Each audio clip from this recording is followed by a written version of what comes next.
स्वागत है आप सभी का यूजीसी नेट 24/7 पे। मैं हूं Aishwarya Puri. Indian education department ने अप्रूव कर दी है यूजीसी की नई ड्राफ्ट गाइडलाइंस, जो कि रिप्लेस करेंगे पुराने रिक्रूटमेंट रूल्स को जो पास हुई थी 2018 में। इन नई ड्राफ्ट गाइडलाइंस में असिस्टेंट प्रोफेसर रिक्रूटमेंट से लेकर प्रमोशन तक सभी एस्पेक्ट्स को कवर किया गया है। साथ ही साथ वाइस चांसलर्स के अपॉइंटमेंट तक के लॉज को भी चेंज किया गया है। मैं आपको बता दूं, इन नई ड्राफ्ट गाइडलाइंस में जो कीवर्ड उभर के आ रहे हैं वो है फ्लेक्सिबिलिटी, इंक्लूसिविटी, साथ ही साथ मल्टी डिसिप्लिनरी अप्रोच। जैसे कि आप सब लोग जानते हैं, जैसे जैसे इंडिया आगे बढ़ता जा रहा है, पूरी दुनिया में एक वर्ल्ड पावर बनता जा रहा है, वैसे वैसे हमें समझ आ रहा है कि हमारे एजुकेशन सिस्टम को मल्टी फैसेटेड बनाना, होलसम बनाना और एक होलिस्टिक डेवलपमेंट के बारे में सोचना भी हमारे लिए उतना ही ज़रूरी हो गया है। क्योंकि हमें हमारा एजुकेशन सिस्टम कॉलोनियल पीरियड से मिला है, कॉलोनियल एरा से मिला है, लेकिन अब चेंजिंग टाइम्स के अकॉर्डिंग हमें भी बदलना पड़ेगा। इसी को मद्देनजर रखते हुए इंडिया में, चाहे वो यूजीसी की नई गाइडलाइंस हैं, चाहे हमारी लेटेस्ट एजुकेशन पॉलिसी है 2020 की, इनमें इंक्लूसिविटी, साथ ही साथ फ्लेक्सिबिलिटी और मल्टी डिसिप्लिनरी अप्रोच की बात की गई थी। तो नेशनल एजुकेशन पॉलिसी 2020 को नज़र में रखते हुए ये नई यूजीसी की ड्राफ्ट गाइडलाइंस प्रमोट कर दी गई हैं।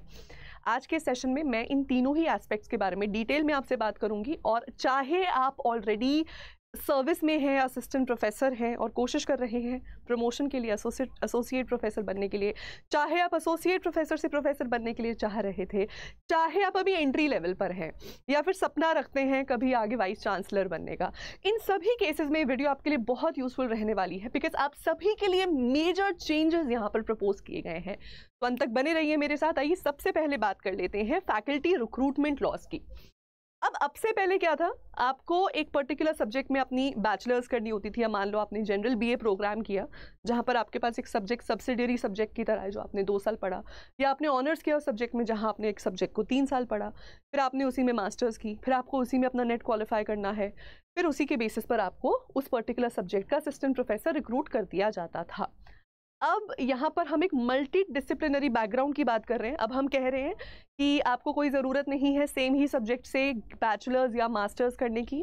आपका बैचलर्स और मास्टर्स एक दूसरे प्रोग्राम से, दूसरे सब्जेक्ट से हो सकता है, लेकिन जिस सब्जेक्ट में फाइनली आपको असिस्टेंट प्रोफेसर बनना है, आप सिर्फ उसी में अपना नेट क्वालिफाई कर लो। बेस्ड ऑन दैट आपको उसी सब्जेक्ट में रिक्रूटमेंट मिल जाएगी।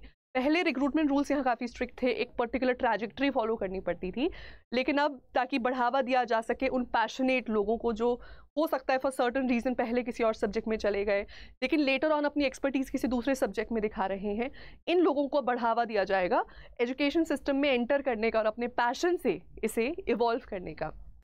साथ ही साथ नो पीएचडी का लॉ भी आ गया। इसके ऊपर खैर मैंने पहले भी आपसे बात की थी, जहां पर हम कह रहे हैं कि अब आपको नेट वगैरह, पीएचडी वगैरह की भी ज़रूरत नहीं है, या नेट और मास्टर्स की भी ज़रूरत नहीं है। आप हो सकता है अपनी फील्ड के मास्टर हैं, आप एक सक्सेसफुल एंटरप्रेन्योर हैं, आप एक सक्सेसफुल इंडस्ट्रियलिस्ट हैं। इन दैट केस ऑल्सो आपको इन्वाइट किया जा सकता है लेक्चरर बनने के लिए in a particular university, so that आप अपने स्किल से लोगों की ज़िंदगी बदल सकें। इसके अलावा एक थर्ड ऑप्शन भी आपके पास है। हो सकता है आपके पास नेट क्वालिफाइड नहीं है, लेकिन आप एक पर्टिकुलर सब्जेक्ट में एक्सपर्टीज रखते हैं, वहीं से आपने पीएचडी किया, देन सिर्फ पीएचडी के बेसिस पर भी आपको असिस्टेंट प्रोफेसर की जॉब मिल सकती है। इसका मतलब है अब आप अपने करियर के किसी भी फेज में हैं, आप एक असिस्टेंट प्रोफेसर बन सकते हैं। नेट यहाँ कंपल्सरी नहीं रहा है, ठीक है, नेट यहाँ कंपल्सरी नहीं है। इसकी इम्प्लीकेशंस उन लोगों के लिए क्या है जो नेट की तैयारी कर रहे थे, इसको मैं सेशन के एंड में डिस्कस करूंगी। एक बार हम आगे चलते हैं, दूसरे इशू के बारे में बात कर लेते हैं, जो है प्रमोशंस के बारे में। ये काफ़ी इंटरेस्टिंग है फैक्ट, क्योंकि मैं अभी से 2 साल पहले तक खुद एक गवर्नमेंट एडेड कॉलेज में एज ए लेक्चरर पढ़ा रही थी, एंड वहाँ पर क्या रहता था कि हमें कुछ बेसिक पब्लिकेशंस करनी पड़ती थी, कुछ बेसिक एक्टिविटीज़ में पार्टिसिपेट करना पड़ता था, जहाँ से हमारा एक एपीआई स्कोर बनता था, है ना। तो कुछ वैसा सा ही है, बस एपीआई को हटा दिया। एपीआई क्या होता था, एकेडमिक परफॉर्मेंस इंडिकेटर। इसके बेसिस पर या तो आपको जॉब मिलती थी, जॉब मिल गई तो अब उसको पूरा जीरो मान दिया जाता था। अब आपको नए सिरे से जॉब के अंदर नए सिरे से उस एपीआई को डेवलप करना है, ताकि आप असिस्टेंट प्रोफेसर से एसोसिएट और एसोसिएट प्रोफेसर से प्रोफेसर की प्रमोशन ले सकें। अब एपीआई को हटा दिया है। अब हम कह रहे हैं कि आपके कंट्रीब्यूशन, आप as a lecturer, as a teacher जो भी कंट्रीब्यूशन करेंगे उस कॉलेज में, यूनिवर्सिटी में, उसके बेसिस पर आपको प्रमोशन मिलेगा। तो किस तरीके के आप कॉन्ट्रीब्यूशंस कर सकते हैं। आप Indian arts and cultures and languages को डेवलप करने के लिए कोई नए प्रोजेक्ट्स ले सकते हैं। आप नए सस्टेनेबल प्रोजेक्ट्स उठा सकते हैं जो इकोलॉजिकल एनवायरमेंटल सस्टेनेबिलिटी की बात करेंगे, या फिर कोई नया सोशो कल्चरल प्रोजेक्ट रेज कर सकते हैं। एंटरप्रेन्योरशिप को बढ़ावा दिया गया है, आप कोई नया स्टार्टअप मॉडल प्रपोज करें अपने कॉलेज में, या फिर आप एंटरप्रेन्योरशिप का कोई नया ड्राइव रन करें अपने कॉलेज में, उसका बेनिफिट आपको मिलेगा। बेसिकली आप एक होलिस्टिक लेवल पर किस तरह से अपने इंस्टीट्यूशन में कंट्रीब्यूट करेंगे, अब बेस्ड ऑन दैट आपको प्रमोशन मिलेगा। पहले बहुत क्लियर कट एक ऑन द पेपर वाला प्रोसेस रहता था जिसके बेसिस पे प्रमोशन होता था, अब उसको थोड़ा सा फ्लेक्सिबल बना दिया गया है, उतना रिजिड अब वो नहीं है। हाँ, लेकिन एक बात ज़रूर है, यहाँ पर पीएचडी अभी भी कंपलसरी रहेगी। मतलब आप सर्विस में आ गए हैं, आप असिस्टेंट प्रोफेसर ही बन के रह जाएंगे, और एक जो मेजर पे का हाइक मिलता है वो आपको नहीं मिलेगा अगर आपके पास पीएचडी नहीं है तो।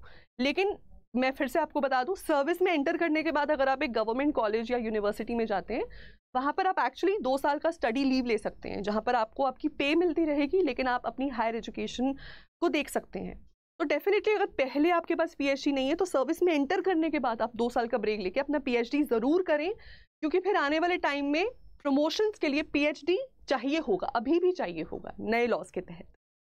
ठीक है, तीसरा मुद्दा यहाँ पर आ जाता है वाइस चांसलर्स के लिए। तो वाइस चांसलर्स के लिए पहले जिस तरीके से रिक्रूटमेंट होती थी वो काफ़ी ज़्यादा लिमिटेड अप्रोच में था। मैं आपको बता दूं, वैसे तो मुझे नहीं पता इसने ओपन प्लेटफॉर्म पे ऐसी बात कहनी चाहिए या नहीं, लेकिन वाइस चांसलर्स की जितनी भी अपॉइंटमेंट्स हैं वो लार्जली पॉलिटिकल रीजंस से देखी गई हैं। आप मेजर जितनी भी यूनिवर्सिटीज़ देखेंगे, उस पर्टिकुलर स्टेट का जो पॉलिटिकल इकोसिस्टम है वो काफ़ी हद तक डिफाइन करता है कि एक यूनिवर्सिटी का वाइस चांसलर कौन होगा। लेकिन अब खैर ये है, उस लॉ को भी थोड़ा सा फ्लेक्सिबल और इंक्लूसिव बनाने की कोशिश की गई है, क्योंकि अब हम मान के चल रहे हैं कि सिर्फ एकेडमिशियन होने से आप अपनी मेरिट नहीं प्रूव करते हो एक यूनिवर्सिटी को रन करने की, या फिर स्टूडेंट्स के लिए अच्छा टीचर बनने की। एक अच्छा टीचर हो सकता है इंडस्ट्री से आए या एडमिनिस्ट्रेशन से आ रहा है, वो हो सकता है वो किसी और तरीके के फील्ड वर्क के बैकग्राउंड से आ रहा है, हो सकता है वो पब्लिक पॉलिसी के बैकग्राउंड से आ रहा है।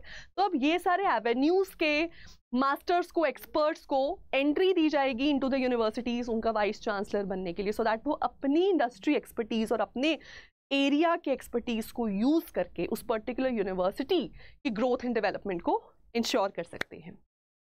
तो ये तो वो 3 मेजर चेंजेस हो गए वाइस चांसलर के रिक्रूटमेंट लॉज में, असिस्टेंट प्रोफेसर्स के प्रमोशन लॉज में, और असिस्टेंट प्रोफेसर की एलिजिबिलिटी फॉर फैकल्टी रिक्रूटमेंट के लिए जहां जहां इस नए ड्राफ्ट गाइडलाइन में चेंजेस देखे गए।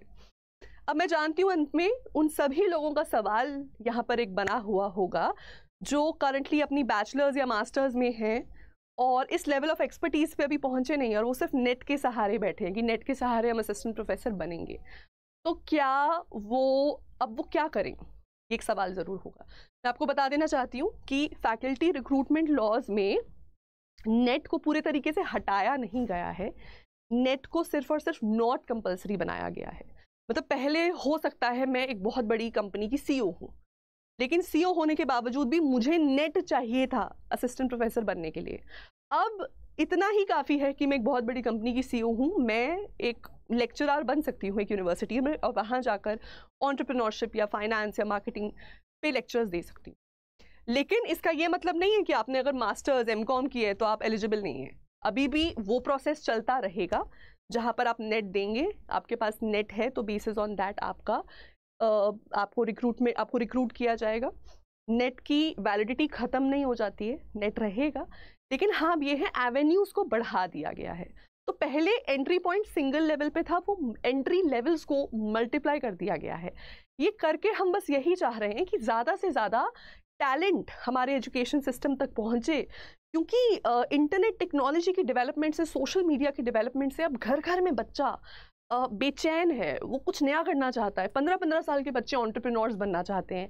तो टैलेंट को हम दबा ना दें और उस टैलेंट को हम उभार सकें, इसीलिए कहीं ना कहीं इंडियन गवर्नमेंट ने और हमारी एजुकेशन डिपार्टमेंट ने इस तरीके का स्टेप उठाया है। मेरी नज़र में ये बहुत ही अच्छा स्टेप है। आपकी नज़र में ये कैसा है? इसके क्या फ़ायदे नुकसान हो सकते हैं, मैं आपसे भी जानना चाहती हूँ।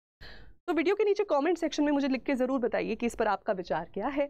बाकी ऐसी वीडियोस के लिए सब्सक्राइब करके रखें हमारे official YouTube channel UGC NET Ada 24/7 को। मैं हूँ ऐश्वर्या पुरी। Thank you.